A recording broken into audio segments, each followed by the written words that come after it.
Good afternoon, everyone. Welcome to our first AMA or Ask Me Anything session. My name is Kangshi and I'm the moderator. I'm also a member of a Pet Chef team, and this is a partnership with Thinkly.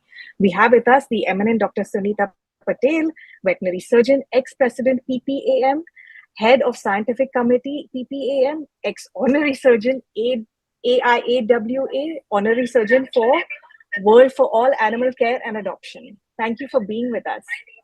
Thank you. Let's begin.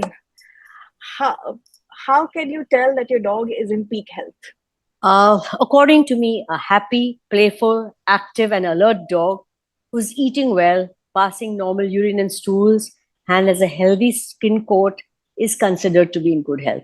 Of course, if you want details, then you have to do a battery of tests like blood, urine, stool, x-rays to see the condition of their chest and bones and joints.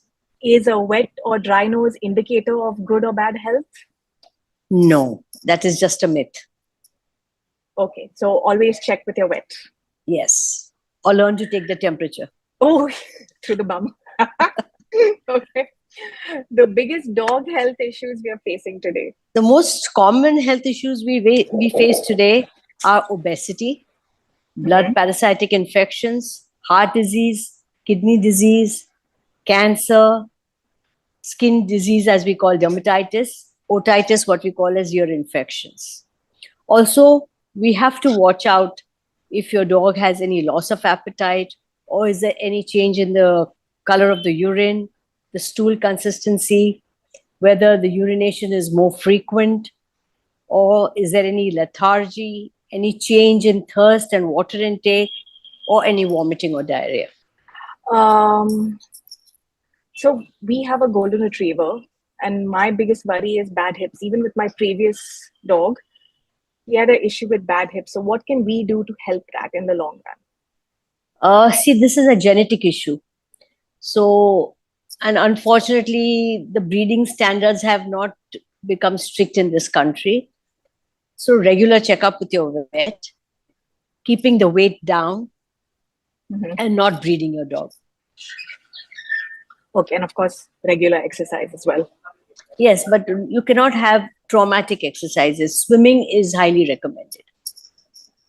Oh, now to find a pool for the dogs. There are pools and underwater treadmills now, so you can have access to that. And one thing pet parents can do to keep their pets in good health: regular checkup with their vets, regular endo and exoparasitic control, what we call as deworming or tick and flea control, regular bathing and grooming of their dogs themselves so they can catch any problem before it manifests very badly, and regular vaccinations, whatever is advised by their vet. Okay, yeah, that I know. That you when we were young, when we had our pets, you said, please vaccinate your pets, please. Yes. Now we come down to dog nutrition. Fresh food versus commercial dry dog food. Your honest opinion. Honest opinion is fresh food is more palatable any day.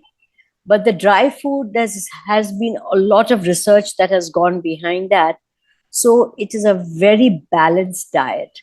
But most dogs after some time get fed up of just eating dry food. So I've had dogs ever since I remember, and I always give them one meal of fresh food, and their main meal is the dry food. And also in a country where being vegetarian is a big thing, I think dog food is a big blessing and a boon. So at least the animal is not deprived of his own nutrition. Can a dog get all their nutrition from a vegetarian or a vegan diet? No, he's not a vegetarian. He's a carnivore whom we've made an omnivore. Okay, that's actually a good tip. Yeah. Yes. So, but what would you advise? Would you advise giving them dry dog food to at least balance it out? Yes, and the main meal should be dry food from a good company. There are so many good companies today, and they've done a lot of research on their food. And for palatability, yes, you can give them one home cooked meal or a meat meal, as we call it, fresh food. Oh, good. Oh, and last thing, coming back to the hips, can we give dogs bone broth? Is that really good for the hips? No, what you really need for the hips, it's a mechanical problem, okay? So you Okay. cannot correct it. So abroad, they do hip replacements and all, which here we have not reached that stage. But certain animals do get hip replacement and all. It's an expensive procedure. The main thing is to go into that when the animal is in a bad state. But till then, you Okay. watch the weight and give them non-traumatic exercises. Okay. Your biggest frustration when it comes to pet parents? Oh, this is why most of my pet parents don't like me, because most of them bring pets home because their children insist they want a dog. And once a novelty wears off, then the poor animal is neglected. It becomes the staff or the servant's dog who bathes, feeds, or even takes them to the vet. The pet parent has have to realize that this is a 10 to 12-year commitment, and this is an addition to the family. They don't realize, many of them do not realize the cost of maintaining an animal. Okay, you have their medical expenses, you have their vaccination, good food, all that costs money. So unless you have a commitment to an animal life, please don't get a pet. That's good advice. We have a few questions coming in live. We'd like to answer one. With so many, Alavia is asking, with so many dietary options available for pets today, including raw diets and grain-free food, there's often confusion. What advice can you provide for pet owners in terms of making the best nutritional choices for their pets? I think you've answered this. I did. It's just basically you choose a good company, a well-reputed company, grain-free diet, etc., etc. It depends if your dogs are allergic to any kind of grain. And also certain dogs who have, like you said, a hip problem, then they have to go on the mobility diet. There are specific diets for certain problems. So your vet is the best person who can advise you to go on to which diet. Otherwise, it's just what you can afford. Then Ms. Shreya is asking, many pet owners are concerned about their pet's mental well-being. What advice can you offer on keeping pets emotionally healthy? Like I said, it's a commitment. You're bringing someone's baby home. Okay? So you look after it, you spend time with it. Don't get an animal and have no time for it. It's regular walks, regular grooming, bathing yourself. These are all bonding features with the animal. Okay, I'm not saying to keep the dog in your bed and sleep at night. That very few people can do. But at least spend quality time, play time with your pets. That's nice. That's good. Then we have the next question we can ask for is dog breeds that are actually suited for Indian climate. I think people have this notion that dogs like breeds like huskies, etc., and all which are bred here are acclimatized to our climate, which is totally untrue. The indie breed, what we call as the desi breed, is best acclimatized to us. All right, but people want pedigree dogs, this, that, and that. All dogs come with their own issues, but I will not say which are best suited. Over the years, even double-coated German Shepherds are bred here, but that does not mean they don't feel hot. Okay, even the big Alaskan Malamutes and the Saint Bernards. Yes, they're not meant for humid countries, humid cities, especially like Madras or Tamil Nadu, Chennai here, because we have a lot of humidity. So these animals feel very uncomfortable. And certain places, the heat is too much. So I think the indie breed is the best. So I think Neha from the community also asked the same question. I hope that question is answered. You're a big advocate for adoption. Could you say something more about that? Adoption, yes, because I think every life has a right to live, may it be plant, animal, human. But the quality of life is also very important. Quality is very important. So that's why I work for the animal shelters and we do neutering programs, because the amount of animals we see run over or puppies put in gunny bags and thrown, etc. This is not the way we humans should be treating anything. So I advise, if you really want a dog, you adopt. And if you really want a pedigree dog, go ahead and buy. But do realize it's a big commitment. Then your favorite and least favorite dog breed? A very funny thing to ask a vet. I know it's just a fun question. So Fun question. I love all animals and I will not play favoritism. If you're asking me for looks, even the small ones like chihuahuas, min pins look very cute. A Doberman can look very handsome. A golden retriever will look good. A Saint Bernard can look majestic. But that's all looks. If you're asking for animal behavior, it's mostly dependent on how they are brought up.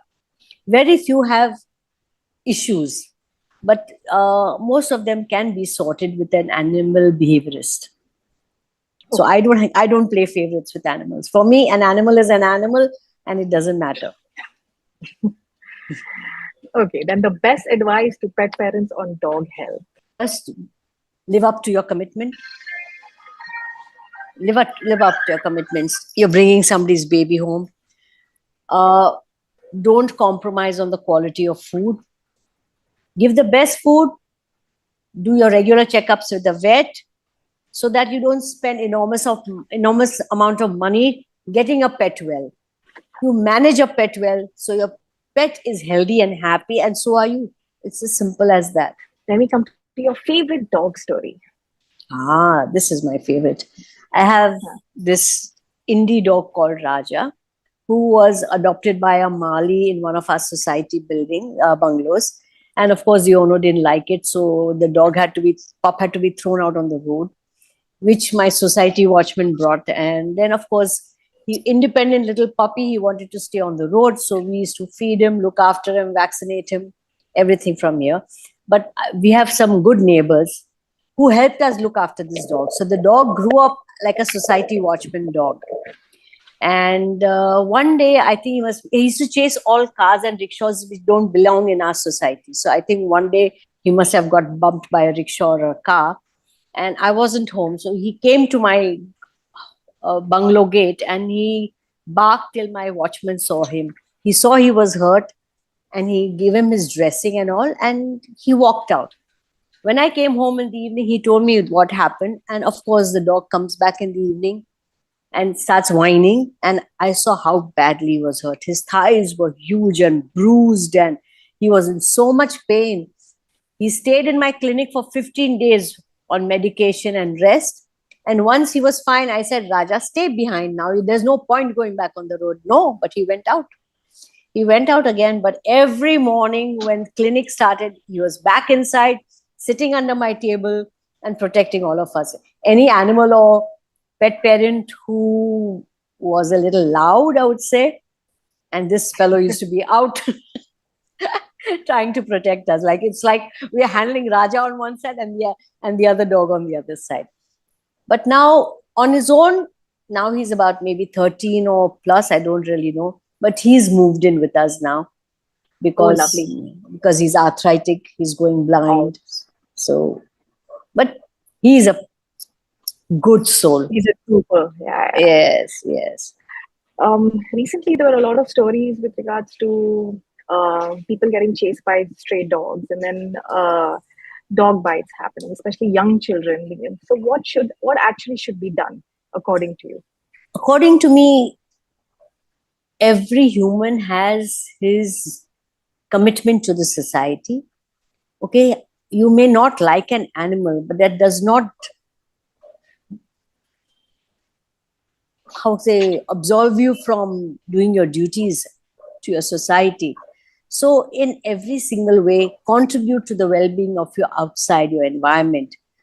Like even keeping plants and trees, growing plants and trees. If you see these stray animals, call up any NGO, have them neutered, vaccinated, and maybe if you adopt them. Many of these dogs, like say Raja, he was adopted by us and he looked after the whole society. So if people will feed, as a society, feed these animals, keep them vaccinated, neutered, then they don't become pack animals. Okay. This pack animals is because they are not neutered. Okay. And all the fighting, aggression only starts during the mating season or when a mother is protecting the pups. Okay, that's good to know. Yes. So basically, I think Everybody has a little food left over in their house. It's no big deal. Or you can buy from, like, a whole building can buy dog food and give them one meal a day, and get any NGO to come and neuter their dog and vaccinate. Many NGOs are doing that, and we are doing it from World for all the time. So if you look after these animals, they become like guardians of your place, and they don't attack. They don't attack. This Okay. attacking is only when this pack mentality happens. Oh, that's good to know. That's good for a lot of people to know, because Yes. a lot of people don't know what to do exactly. Yeah. Yeah. Oh, so like I said, I have a golden retriever and he has undescended testicles. What should we do? Is it something we should do something about that?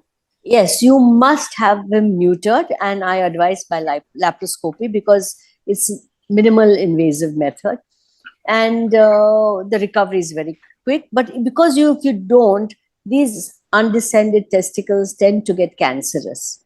So, I mean, the earlier you do it, say before at least 2 or 3 years, is the best, because a young animal heals also fast, and the chances for it to become a cancer is also low. Also, why is it necessary to neuter or spay your pets? When should you do it, or why should you do it? You should do it if you're not a breeder. Okay. Okay. And also you neuter them, because certain dogs tend to go into aggression. If your dog has good mentality and is a very friendly dog, you don't need to neuter them. But finding a mate for your dog is not easy. Is absolutely not easy. So, and also those hormonal changes they go through because they don't have a mate, it's just kinder to neuter. Okay, understood. Yeah, you're right, because we did decide long time ago. We did decide to get our dog mated. It wasn't successful. Yes, difficult, isn't it? Yeah, it's not. There were quite a few suitors as well. Yes. And your worst dog story? Worst dog stories, plural. Just go to any animal shelter and have a look at the animals who are resident dogs there. Okay, human beings can be really, really cruel. Because what I used to do in my private practice and now that I'm doing shelter work is a huge difference. We see horrible cases. Horrible cases means I wouldn't even like to mention it. We have dogs' faces blown off with crackers because they put it in their mouth and they're blown off. Then people purposely run over dogs, sexually abuse dogs by humans. And any accident case, nobody ever bothers to pick up that animal and take him to a shelter or a veterinary hospital. So they get eaten up by maggots. Like today only, I did one amputation of a cat. I took off the whole limb because half of it was eaten away. So there are horrible stories. We have to learn to be humans and learn humanity. It does not mean I can only love humans. You have to learn all that nature has given you. You just don't go and cut off a tree because you want to build something there. Okay, you have to learn to restrict your space and give other people also space. And just learn to be a kind person. Yeah, that's what I'm telling my daughter as well. Always be kind to whoever. Yes. Now I remember when there was a rat infestation in our building long time ago, and our watchman decided to put rat poison on pieces of pav and distribute it all over the building. Now, unfortunately, my dog got a hold of it, and he started to not feel well. He was frothing at the mouth. I remember calling you, my parents calling you, but you were not in town, and you actually on the phone advised us to get a specific antidote from the chemist, get a syringe, and ask someone to administer it. Now, unfortunately, the other vets, this was around like late night, so other vets were not available or not picking up the phone. So we had to call our sixth floor cardiologist to administer our dog. So my next question is that what should we do, and to what sort of medicine should we keep as a first aid kit at home? See, those days were very different. Today we have veterinary clinics which are running 24/7 or emergencies. So I would never advise self-medication. But of course, I mostly trained all my pet parents on how to take the temperature, how to bathe the dog. I remember giving the shampoo and say, now you bathe the dog and show me tomorrow, giving specific instructions. So I know that the animal is at least clean and well bathed. I used to always advise tick and flea control. I was like very anal about it. I always, Yeah, because I knew, I've seen dogs with full of ticks and fleas and playing with the children from good homes. And I can't understand how the pet parent cannot see that the animal is so dirty and is playing with their child. So I've seen many cases like that. And I've also been told, he's a dog, he has to get ticks and fleas. It's like telling, okay, my child can get lice and it's okay. I don't think it's true.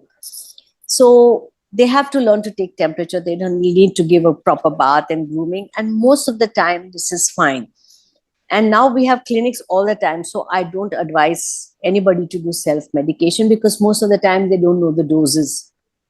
So it's better to go to a 24/7 vet, and then you always get back to your vet. And most vets today will advise you to go to these kind of emergency clinics. That's good to know. Yeah, it's actually very helpful now that we have 24-hour clinics. Yes. I remember when we used to have to go to the human hospital to get x-rays and MRIs done, and we had to do it at the back door. So now we have proper equipment. Now we have proper vet facilities for dogs. So that's always good to see. We have more questions coming in live. There is Mehek who says, hello, ma'am, any advice for a new pet parent? Honestly, it's tough to understand what foods should I give to my new pet. If I'm giving them food made at home, should there be certain do's and don'ts to follow? It depends on how old your dog is. If it's a puppy, I would advise you to continue with the puppy food, which you have got from the breeder, and then go according to what your vet advises. Because the food changes according to the age of the dog. And I would advise till the dog is fully grown to continue with a good brand of dog food. And then slowly you can switch once a full growth is done. Then you can switch to one meal of home food and one meal of, and what home food I mean, fresh food, balanced fresh food, whatever you can, and one meal of a good quality dog food. Then Shruti asked, how can pet owners best prepare for unexpected health issues in their pets, and what should they know about pet insurance? There is a company, I think a couple of companies who have come up with pet insurances, but I really don't know how many veterinary practices have joined them. So I have no clue. I really don't, I can't answer that much. Okay. And most of the time you have to realize, okay, no life comes without its complication. So whether it's a pedigree dog or an indie dog, and especially in the first year of its life, when the puppy is very naughty, you can expect anything. So it's like watching a child 24/7. Oh, the pup while teething puts anything and everything in the mouth. And before you get a hold of it, probably swallows it too. So you have to be prepared. So like I said, it's a commitment and you should be ready to do that. That first 2 years, yes. Then Maham says, hello, Dr. Sunita. I've heard a lot about food allergies in pets. How can pet owners identify food allergies or sensitivity in their pets?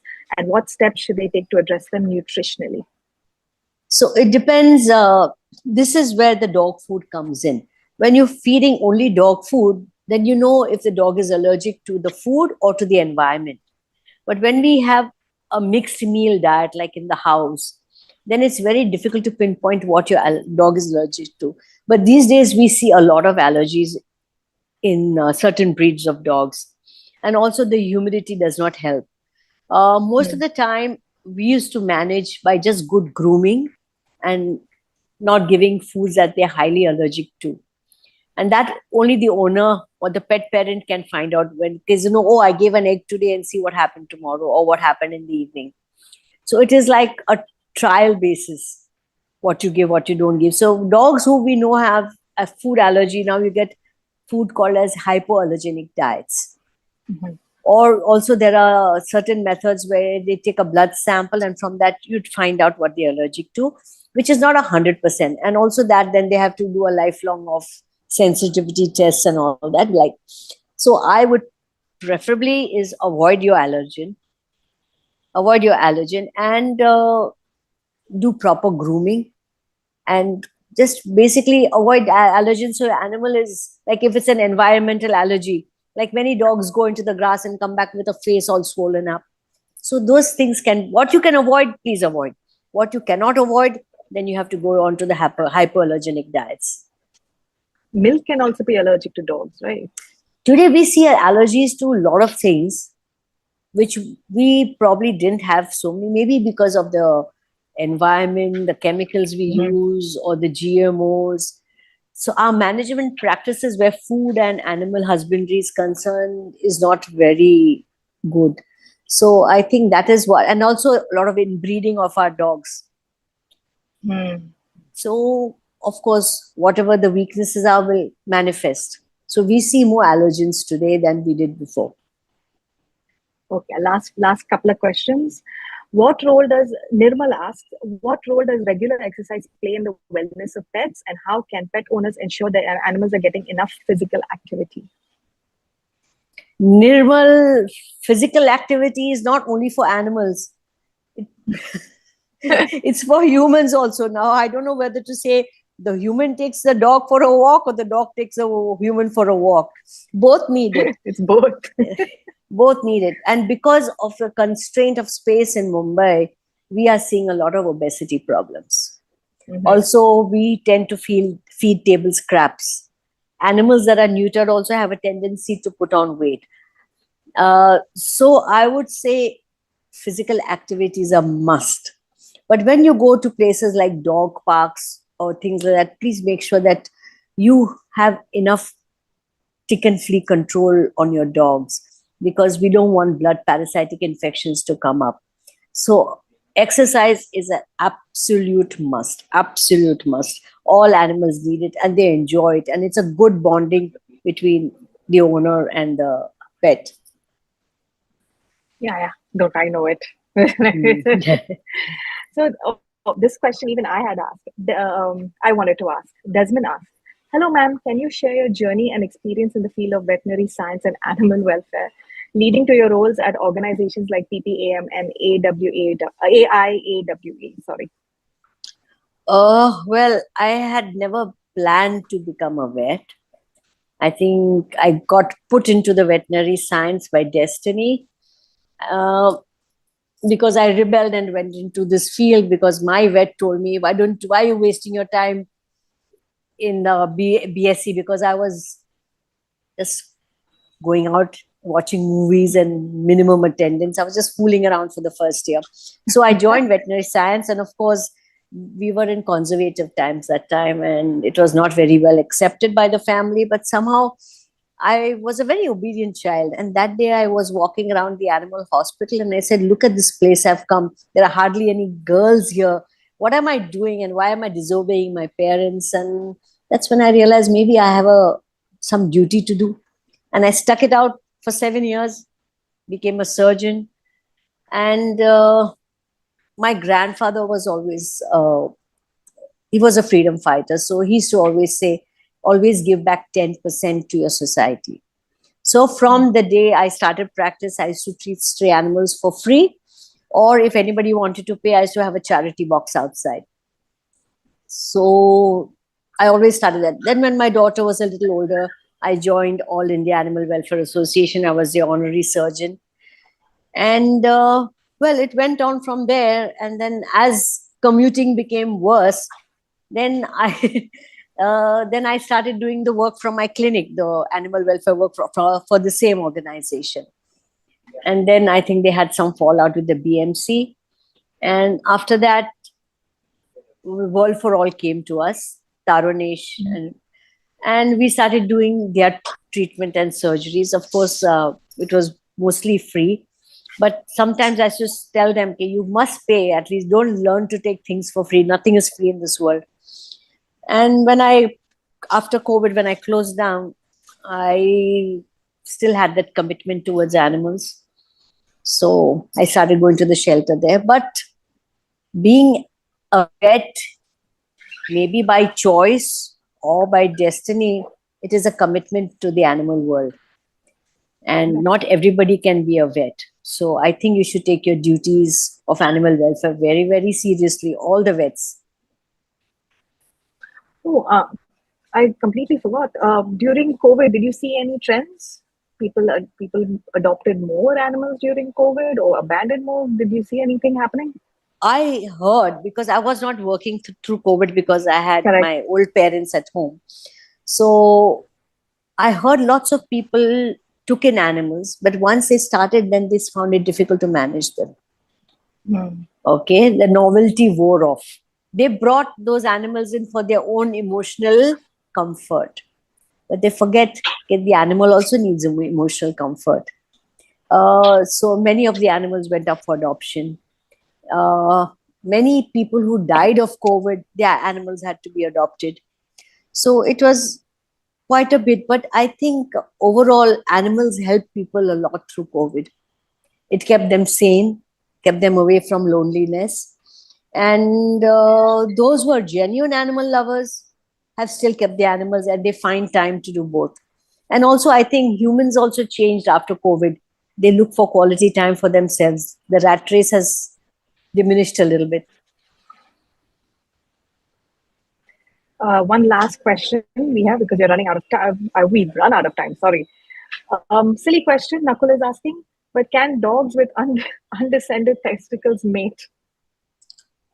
Uh, it is a sterile mating if they do mate, but most Oh, of the time the hormones also are not fully developed, because for production of hormones they need a certain temperature. The intra-abdominal temperature is higher than the outside. So most of the time, if they do mate, it's a sterile mating. okay. There you go. We There are a whole bunch of other questions, but I think we can answer that separately. Thank you so much for joining us for this session with Thinky and Pet Chef. It was lovely talking to you, and hope we can do this some other time. Any last thoughts? Oh well, if you really want some questions answered, then if you can want a program like this, maybe I can help you. And if your program can promote animal welfare, animal awareness, environmental awareness, I'd be really grateful. Thank you so much, Dr. Sunita Patel. Thank you so much. We'll talk Thank to you, you soon. Kanchi. Yes, thank you. Bye.